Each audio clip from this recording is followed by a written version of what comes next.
ആല പനങ്ങാട് സാഹിബിന്റെ പള്ളി മഹല്ല് കമ്മിറ്റിയുടെ നേതൃത്വത്തിൽ സുമനസുകളുടെ സഹായത്തോടെ നടപ്പിലാക്കുന്ന ഭവനരഹിതരില്ലാത്ത മഹല്ല് ബൈത്തുനൂർ പാർപ്പിട പദ്ധതിയിലെ 4ാമത്തെ വീടിന്റെ താക്കോൽദാനം കയ്പമംഗലം എംഎൽഎ കെ വത്സരാജ് നിർവഹിച്ചു.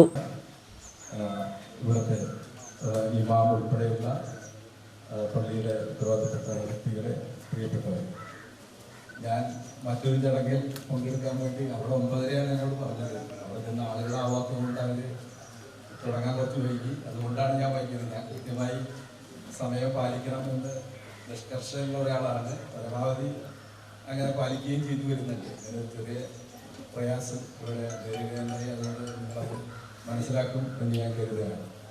ഏറ്റവും ജീവകാരുണ്യ പ്രവർത്തനത്തിൻ്റെ മനുഷ്യ സ്നേഹത്തിൻ്റെ ഉദാത്തമായ മാതൃകയാണ് നമ്മൾ വീടില്ലാത്ത അർഹരായ ആളുകൾക്ക് വീട് നിർമ്മിച്ച് നൽകുന്ന ഈ ചടങ്ങ് സംഘടിപ്പിക്കുന്നത് എന്നുള്ളത്. എല്ലാ മനുഷ്യൻ്റെയും വലിയൊരു സ്വപ്നമാണ് സ്വന്തമായ ഒരു വീട്, അവൻ്റെ സുഖ ദുഃഖങ്ങൾ പങ്കുവയ്ക്കാൻ കഴിയുന്ന, ഏറ്റവും സ്വസ്ഥവും സമാധാനവുമായി ജീവിക്കാൻ കഴിയുന്ന ഒരു വീട് ഉണ്ടാവുക എന്നുള്ളത്. തീർച്ചയായും അതിന് ആ സ്വപ്നം സാക്ഷാത്കരിക്കാൻ കഴിയാതെ വരുന്ന എത്രയോ ആളുകളുണ്ട്.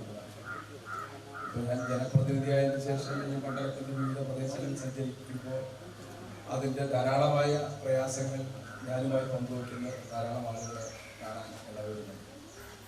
അപ്പോൾ അപ്പോഴാണ് നമുക്ക് ഇതിൻ്റെ ആഴം മനസ്സിലാക്കുന്നത്. നമ്മൾ കാണുന്നത് നമ്മുടെ ധാരണ എന്താ വെച്ചാൽ കൂടുതൽ അത്തരം പ്രയാസങ്ങളൊന്നും നമ്മുടെ നാട്ടിൽ ഇല്ലാന്നാണ്. ധാരാളമായ ആളുകൾ ഇപ്പോഴും ഈ പ്രയാസം നേരിടുന്നുണ്ട്. അപ്പോൾ അതിന് പരിഹാരം കാണാൻ വേണ്ടിയിട്ട് സന്നദ്ധ സംഘടനകൾ മറ്റും മുന്നോട്ട് വരുന്ന വലിയ മഹല്ല് പ്രസിഡന്റ് ഷാഹുൽ ഹമീദ് അധ്യക്ഷത വഹിച്ച ചടങ്ങിൽ മഹല്ല് സെക്രട്ടറി അഷ്റഫ് തരുപ്പീടികയിൽ സ്വാഗതം ആശംസിച്ചു. മഹല്ല് ഖത്തീബ് മുഹമ്മദ് മിദ്ലാജ് ഫാളിൽ ജലാലി, അസിസ്റ്റന്റ് ഇമാം അസറുദ്ദീൻ ഹുദവി, വാർഡ് മെമ്പർമാരായ ഹൈദ്രോസ് കാട്ടകത്ത്, ഫാസില അഷ്റഫ്, പാർട്ടി പ്രതിനിധികളായ professor K A Siraj, Rafi Poruruveettil, Nitish Kumar, ദൃശ്യകലാകേന്ദ്രം സെക്രട്ടറി ഷെഫീഖ് കൊട്ടേക്കാട്ട്, ഷാജഹാൻ അറക്കൽ, തൊയ്യബ് ഹസനി, ജമാലുദ്ദീൻ പൂവത്തുംകടവിൽ, അഷ്റഫ് പടിയത്ത്, മൊയ്തീൻകുട്ടി പന്തലാം കുളത്തിങ്കൽ, മുഹമ്മദ് കുട്ടി പനപ്പറമ്പിൽ, നാസർ പൂവത്തുംകടവിൽ, ബക്കർ പനപ്പറമ്പിൽ തുടങ്ങിയവർ സംസാരിച്ചു. ദുബായ്, അബുദാബി, കുവൈറ്റ് ക്ഷേമ സംഘടന ഭാരവാഹികളും ചടങ്ങിൽ പങ്കെടുത്തു. മഹല്ല് കമ്മിറ്റി ഭാരവാഹികൾ, മഹല്ല് വെൽഫെയർ അസോസിയേഷൻ ഭാരവാഹികൾ തുടങ്ങിയവർ നേതൃത്വം നൽകി. മഹല്ല് ട്രഷറർ ഹമീദ് ഹാജി വൈപ്പി പാടം നന്ദി രേഖപ്പെടുത്തി. ഒന്നാം ഘട്ടത്തിലെ 4ാമത്തെ വീടിന്റെ താക്കോൽദാന കർമ്മമാണ് ഇന്നിവിടെ നടക്കുന്നത്. ഈ മഹാസംരംഭത്തിൽ എത്തിച്ചേർന്ന എല്ലാവരെയും വേദിയിലേക്ക് ക്ഷണിക്കുന്നു. പ്രത്യേകിച്ച് ഈ മഹല്ല് ഖത്തീബ്, അസിസ്റ്റന്റ് ഖത്തീബ്, ആമണ്ടൂർ ഖത്തീബ്, വിവിധ രാഷ്ട്രീയ പാർട്ടി നേതൃത്വത്തിലുള്ള വ്യക്തിത്വങ്ങൾ, എൻ്റെ പ്രിയപ്പെട്ട കമ്മിറ്റി അംഗങ്ങൾ,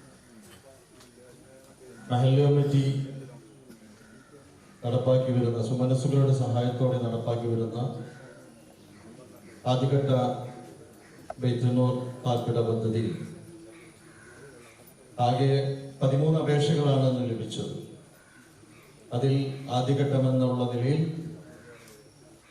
6 വീടുകളെ തെരഞ്ഞെടുക്കുകയും 6 ആളുകളെ തെരഞ്ഞെടുക്കുകയും അതിൽ 4ാമത്തെ വീടായി നമ്മുടെ സഹോദരിക്ക് ലഭിക്കുകയും ചെയ്തു. 5ാമത്തെ വീടിന്റെ പണി പൂർത്തിയായി കഴിഞ്ഞു. കോൺട്രാക്ടർ താക്കോൽ മഹല്ല് കമ്മിറ്റിയെ ഏൽപ്പിച്ചും കഴിഞ്ഞു. അതിന്റെ സ്പോൺസർ പൂർണ്ണമായും ഒരു സഹോദരനാണ് ആ വീട് ഏറ്റെടുത്തത്. അദ്ദേഹം അടുത്ത മാസം ഓഗസ്റ്റ് ഫസ്റ്റ് വീക്കിൽ നാട്ടിലെത്തും.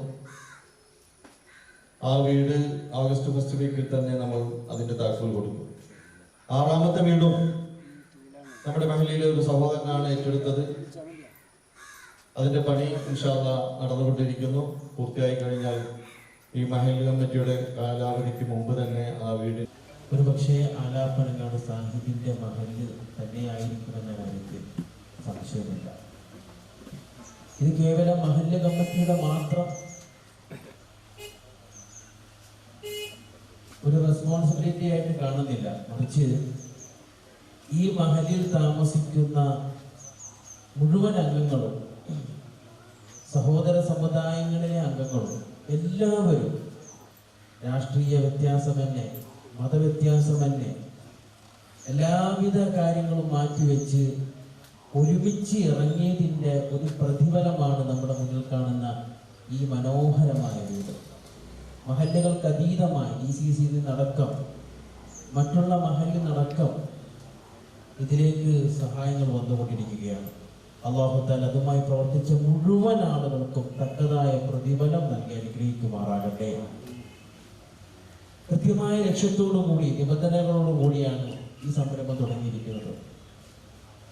പ്രിയപ്പെട്ട അഷ്റഫ് സാഹിബ് കൃത്യമായി തന്നെ ഒരു ദിവസം എന്നെ വിളിച്ച് കാണിച്ചു തന്നു. ഈ ബൈത്തുന്നൂർ ഭവന പദ്ധതിയിലേക്ക് 1 രൂപ കൊടുക്കുന്നവർ, നമ്മളിവിടെ 2000 രൂപയാണ് വാങ്ങുന്നതെങ്കിലും ഇതിലേക്ക് 1 രൂപ കൊടുക്കുന്നത് പോലെ കൃത്യമായിട്ട് സിസ്റ്റത്തിൽ, ബൈത്തുന്നൂർ സിസ്റ്റത്തിൽ, കമ്പ്യൂട്ടറിൽ ആര് എത്ര രൂപ എപ്പോൾ കൊടുത്തു